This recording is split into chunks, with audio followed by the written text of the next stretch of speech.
అంటే second wave కన్నా కూడా ఇప్పుడున్నటువంటి వేరియంట్ ప్రమాదకరం అంటారా? పర్వాలేదంటారా?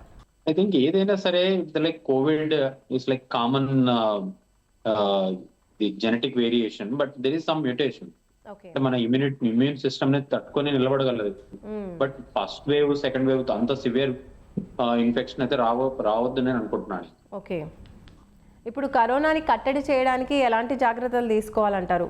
Like same social distancing, isolation, mask వేసుకోవడం, ఓకే. సో ఇవైతే కామన్ గా పాటించడం బెటర్.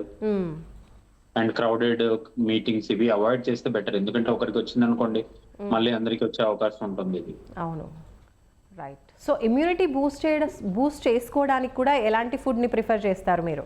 ఇప్పుడు మీరు చెప్తున్నారు కొంతమంది ఎవరైతే అదర్ హెల్త్ ప్రాబ్లమ్స్ ఉన్నాయో వాళ్ళకి ఎఫెక్ట్ ఎక్కువగా ఉంటుంది అని చెప్తున్నారు, కాబట్టి అలాంటి వాళ్ళు ఇంకెలాంటి జాగ్రత్తలు తీసుకోవాలి?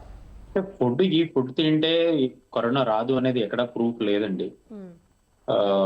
లైక్ కొంచెం మోర్ ఆఫ్ సిట్రస్ ఫ్రూట్స్ ఇవి తీసుకుంటే జనరల్ ఇమ్యూనిటీ అంతే తప్పితే ఈ ఫ్రూట్ తింటే ఆర్ ఈ ఫుడ్ తింటే కరోనా రాదు అనేది ఏం లేదు.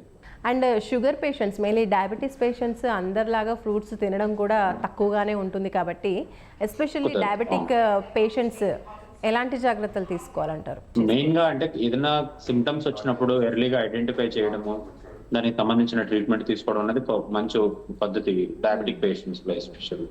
ఓకే.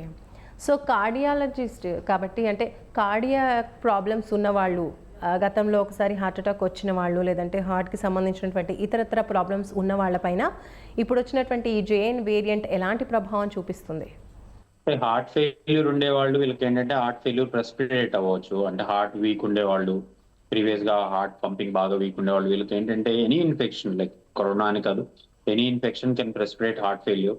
సో వీళ్ళందరూ ఏంటంటే ఫస్ట్ అవాయిడ్ చేయడం, ఇన్ఫెక్షన్ రాకుండా అవాయిడ్ చేయడం, ఆర్ ఏమైనా సిమ్టమ్స్ వచ్చినా కూడా ఎర్లీగా ట్రీట్మెంట్ తీసుకోవడం.